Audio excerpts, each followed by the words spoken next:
So yan, magandang hapon sa inyo pong lahat. So yan, dugtungan po natin yung aking pong blinag na nakaraan. Yan sa kung paano gumawa, no? Yung na-vlog ko na tagulilong, panipas at sa pang-discomunyon. So kung paano ang proseso o formula sa paggawa ng mga ganong bagay, ano? Yan. Pero bago po lahat, sa mapapadam po sa ating pong Mountain Channel, yan, baka naman. Ayan, pakipindot na rin po yung notification bell para lahat po ng aking pong i-upload, inyo po mapapanood. So, ayan, yung aking pong, yung aking pong in-upload ng nakaraan, yan,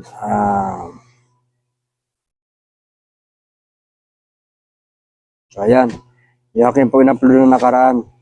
Ayan, shout out sa mga nag-comment, yan, 3 pong nag-comment, yan, shout out po. Yan, yung mga nag-comment,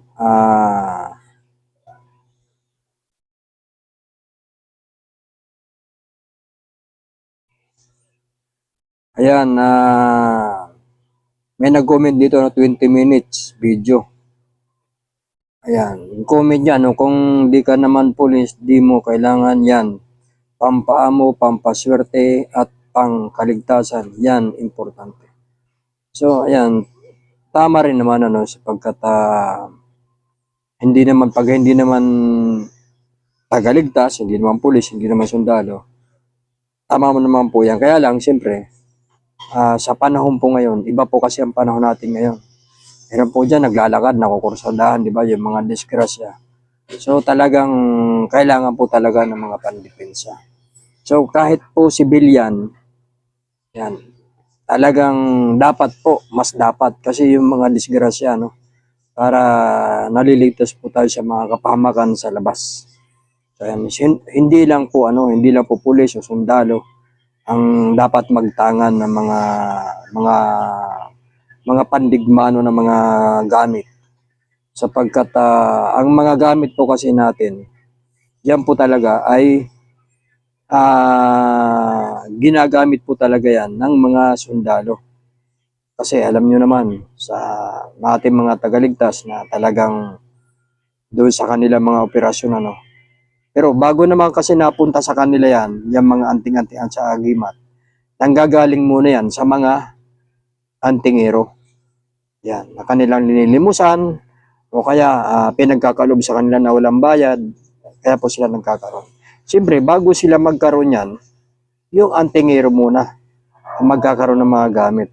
So, ayan, kahit civilian, kailangan pa rin pong magdala para sa kaligtasan po natin sa ating pong trabaho sa labas. So, ayan. So, lahat po pwede. Kahit civilian o tagaligtas, yan, pwede pong magtangan yan. Mas lalo na po yung civilian kasi wala siyang armas na sa nadala-dala, Hindi katulad natin mga tagaligtas na meron silang armas. Oras na kagipitan, meron silang mabubunot. Ay pagka civilian, wala po mabubunot. So mas lalong kailangan ng proteksyon sa katawan. So ayan. Yung nag-comment, ayan. And si 64 Andrew Moreno, yan, shout out sa bro, dyan sa Saudi. Yan, ang niya, comment niya, mapagpalang gabi diyan bro, God bless yan. God bless din sa'yo bro, yan, si Saudi boy. Yan. Yan, tapos si James Kainip, yan, shout out sa'yo bro. Ang comment niya, bago yan yan, talagang, so ayan, siyempre, medyo po muna tayo ngayon sa ito po yung natututukan natin ngayon, yung ating pong pagbablog, pag-share natin sa mga gamit, kung anong mga dapat. Yan, siyempre sa mga mutya pa rin tayo. Yan, sa mga mutya. Pero ito mga bagay na to na share natin. Yan sabi nga, minsan lang po yan. Dahil nakapokus po tayo sa mga mutya. So yan. Yan. Yan, sorry po. Ayan. So ayan yung na mga mga nag-comment doon. So ayan, shoutout na rin natin yung akin lang po maalala, no? Ayan, shoutout kay Pinoy Agimat, shoutout kay James Kainip, shoutout kay Nas, ayan, shoutout kay Utol Bailon, shoutout kay Master Cherry Hill Anastasio Hindap, ayan, shoutout sa Utol. At saka ano, siyempre sa founder ng Anti-Crime Harimbakal, si Tatay Serapin Viadores, saka yung si Nanay, ayan, shoutout kay Commander Puto, ayan, sa mga maalala ko lang po, ano, sa hindi ko po maalala, ayan, pasensya na po, ayan, ayan. So, ayan, share po natin, ano, kung paano gumawa ng mga gamit. Katulad po ng, ano, no, tulad ng mga libon, yung mga ganito, ayan, yung mga libon na gamit. So, ang mga libon, ano, ang linalagay po dyan na orasyon, common. Ibig sabihin, pangkalahatan. Nandiyan na po yung, ano, no, nandiyan na po yung, nandiyan na po yung sabarang, kulam, palipad hangin, tigalpo, panlaban sa engkanto, you know, tapos sa disgrasya, tapos sa matulis, matala, sa baril. So, kompleto siya kasi ang orasyon po linalagay rito, common. Yan. Nandiyan na lahat, common siya sa bao na ginagawa. So ayan, sa pagdating naman po sa mga garapa. Yan dapat po kasi diyan hiwa-hiwalay. Iba po yung pangubol, iba po yung panipas, iba po yung pangdiskomunyon. So dapat ano po yan, hiwal-hiwalay. Hindi po pwede yung sama-sama sa isang garapa. Di baling sa bao sama-sama ang orasyon, nandoon na lahat. Pero pagdating po sa mga garapa na pagkasa, dapat to hiwalay-hiwalay. Yan. Kung halimbawa, ang kakasahin nyo pangnegosyo o pampaswerte na gamit o pampaamo, so isang buti lang siya. Yan, sama-sama pampaamo, pangnegosyo, yung mga ganun. Pero pagdating sa kumbate na gamit, dapat hiwalay-hiwalay. Hindi po yan pinagsasama-sama. Yan. Marami po ang mga antingero niyan, hindi po nakakaalam na ang pagkakasapo ng buti, dapat hiwalay-hiwalay. Hindi po sama-sama. Kasi pag halimbawa, gumawa po kayo ng buti, mag-ano po yan. Sabi nga, maglalaban-laban yan, magharambulan yan. Kasi sama-sama sa dapat bukod-bukod dyan na ikinakasa. Yan po ang tamang proseso sa paggagawa po ng gamit. Siyempre, pagka kayo po gagawa ng gamit, bago kayo mag-umpisa, siyempre, pag nakalatag na yung mga dyan, nakalatag na yung papel o ballpen, siyempre, unang gagawin nyo, siyempre, titirik muna kami ng kandila. Yan. Tapos, hingi po kayo ng gabay sa banal po na espiritu na hindi po kayo magkamali sa pagsusulat. Kasi dapat yan, ang talagang legit na paggagawa po ng gamit, mabauman o sa mga buti, katulad sa sampol ko po sa inyo yung ganito. Yan. Tulad po nito. Ito, yan. Handwriting po yan. Hindi po yan ipasisirox tapos ilalagay po rito. Yan po ay sulat kamay. Makikita nyo.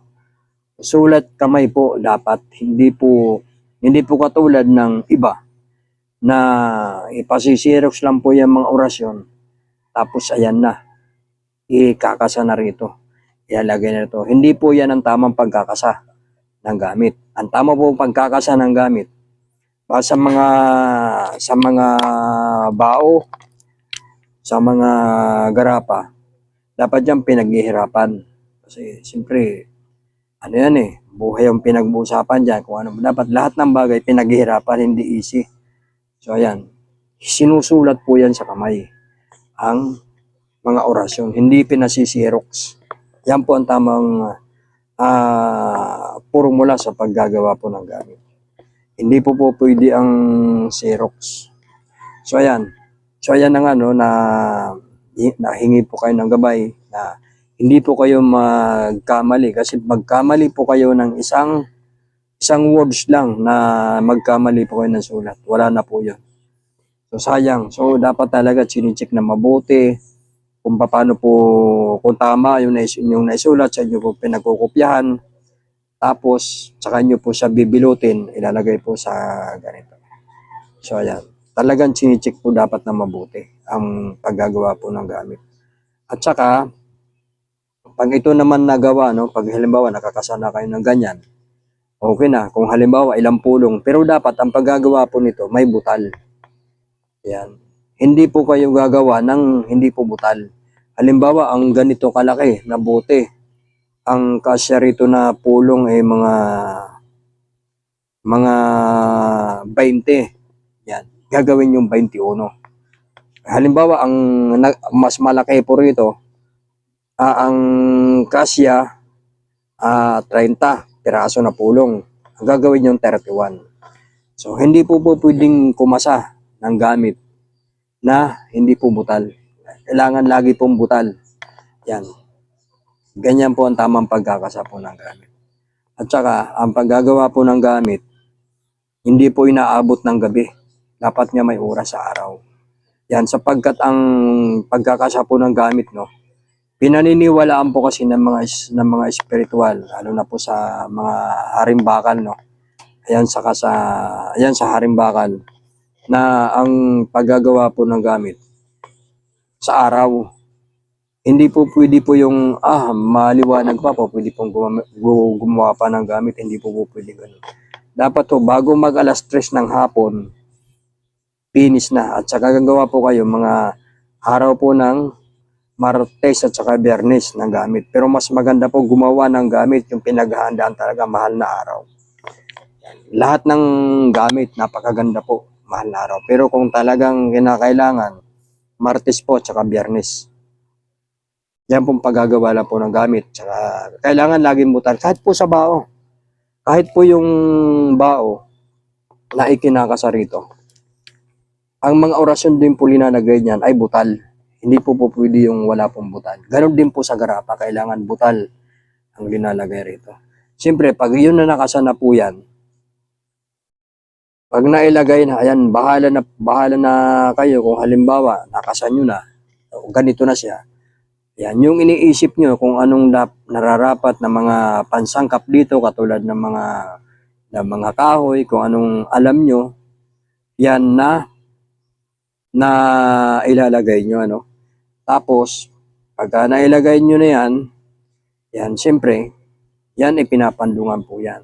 Kukonsagrahin nyo yung inyo pong ginawa. Ngayon, kung sakaling gumagawa lang kayo tapos hindi po kayo o sabi nga wala po kayong kakayahan na magkonsagra ng gamit na ginawa. Pwede niyo pong ilapit 'yan sa mga gumagawa ng gamit, halimbawa yung mga pleasure, yung mga ganon. Pwede niyo po 'yan papandungan. Tapos para maging maging mabisa. Kailangan po kasi pandungan yan, kukonsagrahin siya para talagang 100% yung kanyang kapangyarihan makakarga siya. Ganun po ang paggagawa po ng gamit. Yan. Sa amin, no? Yan, sa mga bleacher na mga gumagawa po ng gamit. So, sa amin, madali lang pong gumawa ng ganito. Siyempre, pagkakabi po kasi kumasana nito ng mga gamit, mapabauman, mga garapa, pag namin yan, diretso konsagra kasi kami ang may kakayahan na magkonsagra ng mga gamit o magpandong ng mga gamit sa mga ganito na mga bagay na mga pandipinsa. So ayan, ito lang naman sabi nga mas mainam na yung may mga gamit tayo. Siyempre sa panahon po natin ngayon, alam nyo naman sa pagdating po sa labas talagang sabi nga talagang mabuti na yung lagi po tayo nakahanda.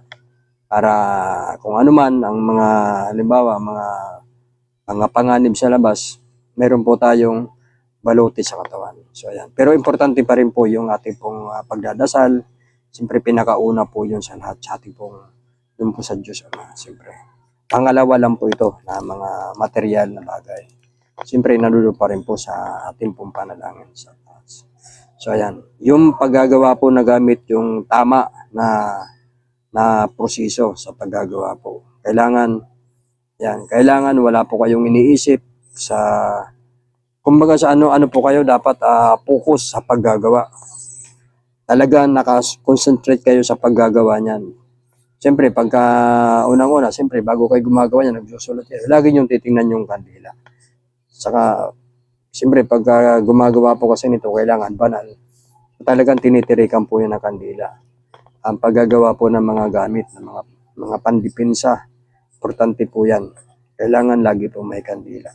So ayan, yung masishare po natin sa mga gumagawa po ng mga gamit o gagawa pa lang, kung paano po ang dapat proseso sa paggagawa po nito. Yan. Yan. Katulad po nito, ayan, ito naman, natin pong gamit, 3 persona naman ito. Yan. Yan. Kaya lang, hindi po ito sa harimbakan, sa Alpha Omega po ito. 3 persona. Ayun. Yan. 3 persona. So, ayan. Yan po ang paggagawa po ng gamit na talagang mabisa. So, ayan. Sa mga sa mga iba naman na mga gamit, yan, sa mga, kasi sa atin, mga pandipinsa lang naman ang natin. Mga, yun, tama na yung meron, kasi meron po tayong mga mutya na mga pampaswerte. Ayan, so, meron naman meron naman backup tulad sa mga mutya. Pero kailangan din, pag meron po kayong mga gamit na mga malalakas na mga gamit na mga pangkumbate, dapat mayroon po kayong mutya. Sapagkat ang mutya, yan po yung nagbabalance. Yan, Kasi ang dala-dala nyo, mga pandipinsa. So, pag kayo naghahanap buhay, kailangan nyo ng mga mutya. Kasi, yun ang nagbabalance para, nagtitinda kayo kung ano mahanap buhay sa mga ganyan, mga business, o kaya sa mga namamasada, sa transport. So, kailangan mayroong mga mutya na dala-dala kasi yun ang nagbabalance para naman yung may pumasok na swerte. Hindi lang puro pangkumbati ang dala. Pwede po yung pangkumbati kung halimbawa hindi na kailangan ng mga pampaswerte, pampaamong, hindi na kailangan yan. Kung halimbawa pulis o sundalo, yan talagang kailangan talaga. Walang pampaswerte, talagang pangkumbati ng mga gamit. Pero sa mga katulad sa ating mga sibilyan, kailangan meron din po tayong mga mutya na nakakatulong sa ating paghanap buhay para naman may pumasok na kaperahan sa atin para hindi naman tayo sabi nga naghihikaw pagdating sa pinansan. So ayan, yan po yung masishare po natin sa kung paano po gumawa niyan ng mga gamit tulad po ng yung paghiwalay sa mga garapan na gamit. Hindi po katulad sa mga bao na ang orasyon po linalagay dyan ay sama-sama. Pero pagdating sa mga garapa, dapat po bukod-bukod. So, ayan yung masishare po natin. Yan, maraming pong salamat. God bless po sa ating lahat.